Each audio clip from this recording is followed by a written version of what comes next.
I'm sure you hear a lot of hobbyists say, it's the last one, whatever hobby it is. But whoever told you that it's their last keyboard has already shown signs of poisoning. I'm kidding. You know we refer to most hobbies right now as poison, and keyboards aren't any different. In this episode, we'll take a step back from photography and do another keyboard build, and this time we'll build a 65% form factor keyboard, the Canoe Gen 2. We'll take a look at what's inside the box, go through the steps in building it, along with choosing switches and keycaps, and finally, the sound test. Alright, so before we go to the build, let's go roll that intro.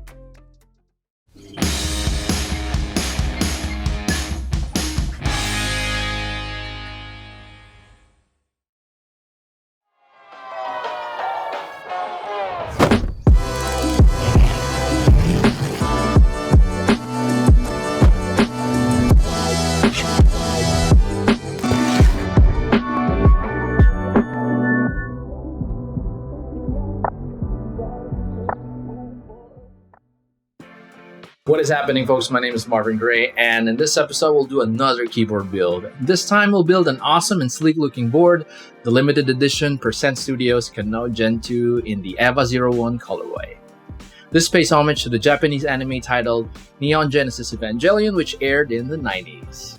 The colorway is based on the colors of the main protagonist Shinji Ikari's mecha called Unit 01. I'd like to thank Team Bond for sending this over all the way from Germany, also with some chocolate. Thanks. Alright, so the Canoe Gen 2 is a gasket mount 65% form factor keyboard with ISO support, split backspace, and split left shift support. It has RGB per key and an independent caps lock indicator and can be configured by a GMK. There were 5 unlimited edition colors and 2 limited edition ones, the Casio and this one, the EVA-01. The group buy went live last March 1st, 2020, and the fulfillment started around late September 2020. The Casio and EVA editions got sold out in less than 20 minutes since they did not make any huge announcements online, and according to the website, the Casio was limited to 20 units, and the EVA edition was limited to 15. Still, it took quite a long time for them to get sold out since in my experience of group buys, limited edition kits get sold out in less than 5 minutes. The PCBs offered on the website were soldered and hot swapped. This specific model that got sent to me is the soldered version, which I plan to convert to hot swap using Mil-Max sockets. You can also raise the angle of the keyboard from 6 to 7 degrees with the use of a footpad adjustment system called the Acer 1. Sadly, you can't do this without opening the keyboard and adjusting it. Now, in the aftermarket, the unlimited versions sell about $450 to $600 US, while the limited editions sell about $600 to $700 US, if you're lucky to even find one. Alright, so let's take a look at what's inside the box now, shall we? The main package contains 2 boxes, one with the unit itself, which is sealed, and an accessories box which contains the PCB, an instruction manual, the smaller case accessories like the F-plate, the light bar and a diffuser, the stands which connects to the Acer 1,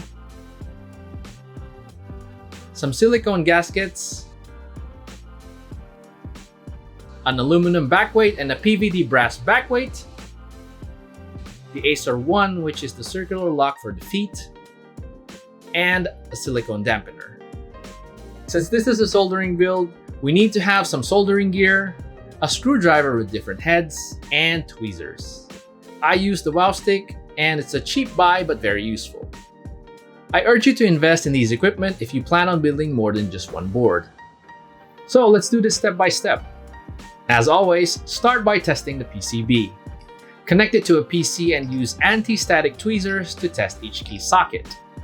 This is a very critical precautionary step because this gives you an idea if you need to create jumper wires along the way.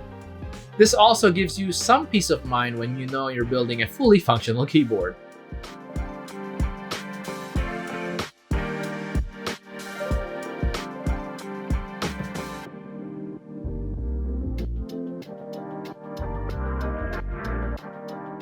Then let's proceed with disassembling the case so we can install the keyboard stands.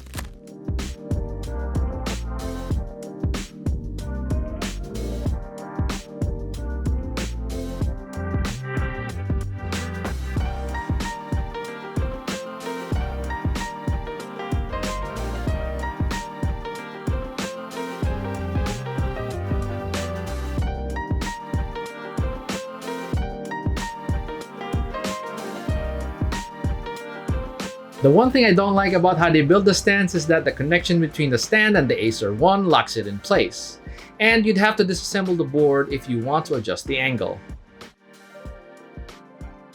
I made a mistake of putting the dedicated F-plate screws on the screw holes of the Acer 1. I had to look for some screws that fit and replace them temporarily. I only realized this when I was missing the screws for the F-plate. So that left me wondering, why the hell does the Acer 1 have screw holes? Anyway, after installing the stand, I added some gaskets, screwed in the frame, and then installed the aluminum backweight to the case.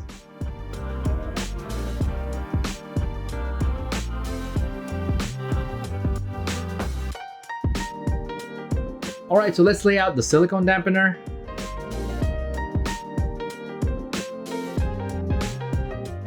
And set the case and PCB aside for now.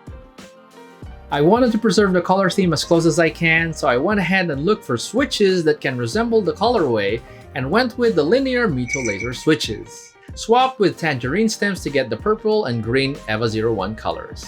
I tried to get these components locally to avoid issues with paying expensive shipping fees.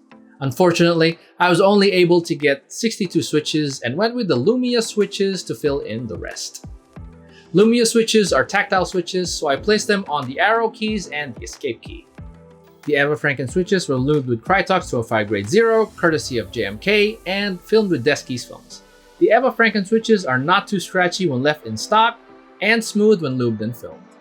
I'd probably settle with the tangerines later on, or some Gateron black inks unless I decide to keep the colors.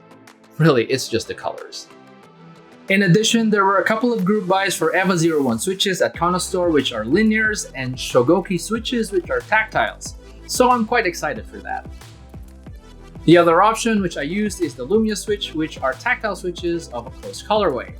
The purple is much more leaning toward red than blue, but close enough. The Lumia switches compared to the glorious Holy Pandas sound more high-pitched on stock.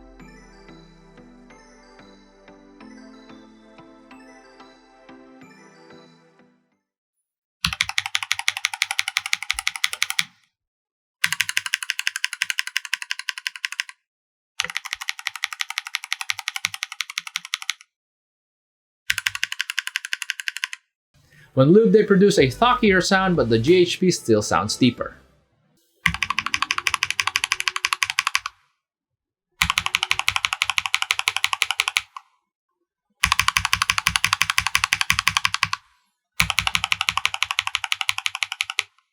By the way, I'm using a KBD 75 V2 with brass plates, which I recently built, and cherry profile keycaps. If you haven't seen the video, you can click here. Alright, so moving on to the stabs. I couldn't find a color themed stabilizer set, but I had leftover pack of clear Zeal PC stabilizers, so I opted to use that. I put a light application of 205 grade 0 on both the stabilizer housing and the insert, and then dunked both the crooked ends of the stabilizer bars into dielectric grease.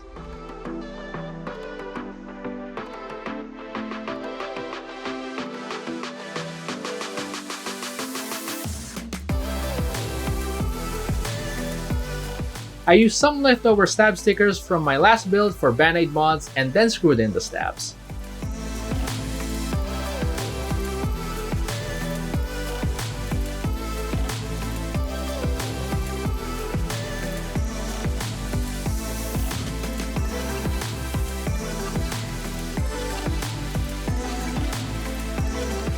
I planned on soldering Milmax sockets to get the ability to change switches in the long run, so I used the leftover Milmax sockets. Then comes the challenging part, soldering Milmax sockets onto the PCB. Again, with soldering, it's a progressive learning experience. The more you solder, the better you become. So don't be afraid to try it for yourself. So the way I do it is I attach the sockets onto the legs of the switch and then solder them. It makes it easier to keep the sockets in place, but it's also quite risky when you accidentally push the soldering lead further and the solder goes inside the socket hole. The soldering is quite a pain, especially if you're just planning on removing the switch. It's an entirely different story when a Milmax socket is involved. It's not your usual heat up, suck up routine with a solder sucker. Once you mess up, you'll still be able to remove the switch along with the socket from the PCB, but the socket will be stuck with it, so you'll likely ruin the switch. This happened several times with me because the laser switches I bought locally were already desoldered, meaning they have bits of soldering iron attached to the legs, so they stuck with the Mil-Max sockets once I heated them, hence I couldn't take out the switch alone. I had to change the bottom housing of some switches. Well, lesson learned. I guess I won't buy soldered switches unless I plan on soldering them directly to the PCB. With this issue, I had to use an unsoldered switch which I was willing to lose, and in this case, a spare Gateron milky yellow switch. I did this the laborious way by putting the socket onto the switch, soldering, and then pulling the switch out. Then doing this 60 more times. I'm happy to say I didn't have too many issues with it except that it took really long and I killed a few switches. Then again, I did say it's always a progressive learning experience, right? So, once the sockets were installed properly and the PCB is set, I put it aside and start assembling the board along with the switches. Assembling the case is very straightforward. It comes assembled so it's easy to just follow the process when you disassemble. And the kit comes with an instruction manual in case you need more reference.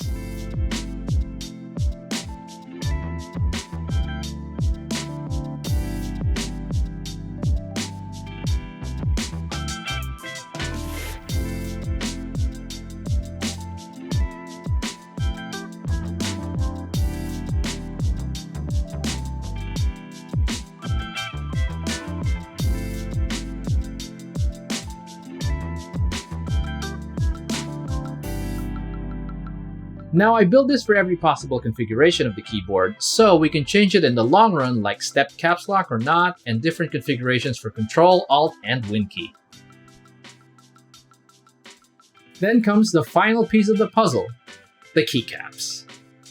The keycaps I'll use is the GMK First Love Keycaps, which ran on group buy last year on September 1st to October 1st, 2019, and was shipped around March this year, 2020.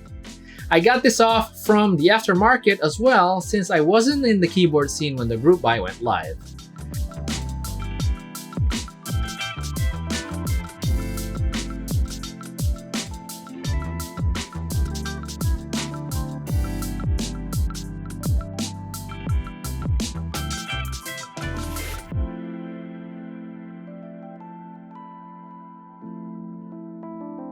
There's also an upcoming GMK Mecha-01 which has the same theme as this board that ran a recent group buy last 10th of July to 7th of August 2020. According to Geek Hack, the expected shipping date of that set is around March 2021. Now that we've chosen a keycap set, I'll also throw in some Artisans I got locally to add some flavor into the build. Artisans nowadays are sort of an automatic inclusion in builds because they add the much needed character on the boards. They can sometimes be bought on shops for limited quantities and on group buys, but most often they are acquired through raffle sales.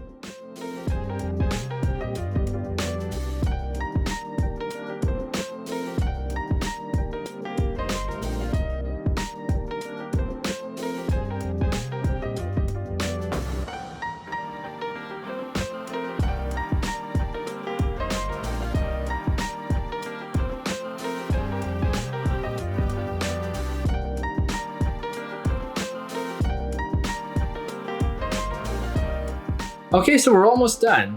One last customization I go for is to customize the keyboard mapping through the GMK toolbox. You can customize and add layers on the keyboard by configuring a key to switch between layers. You can have layer 0 as your main typing layer and layer 1 as your controls layer. I mapped lighting controls and several app shortcuts on my second keyboard layer. It's fairly straightforward, but it takes a bit of getting used to. I'll link some helpful videos I found when configuring it through GMK. Alright, so now that that's done, the final thing to do is to do a typing sound test. But before we move on, I'd like to thank Helix Cables for sponsoring this video. Helix Cables is a local Philippine custom cable shop that does a variety of cable works. They run their cable requests via group buys and you can ask them to customize it for you. Their customer service is superb and you can check out their Facebook page for more info. Well, that concludes this week's build episode. As always, I hope you had fun as much as I did.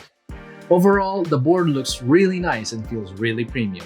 Personally, I'm more into using the F keys for editing, so I'm quite partial to having a 65% form factor board, but the Kanoe is such a good board to have and pimp up.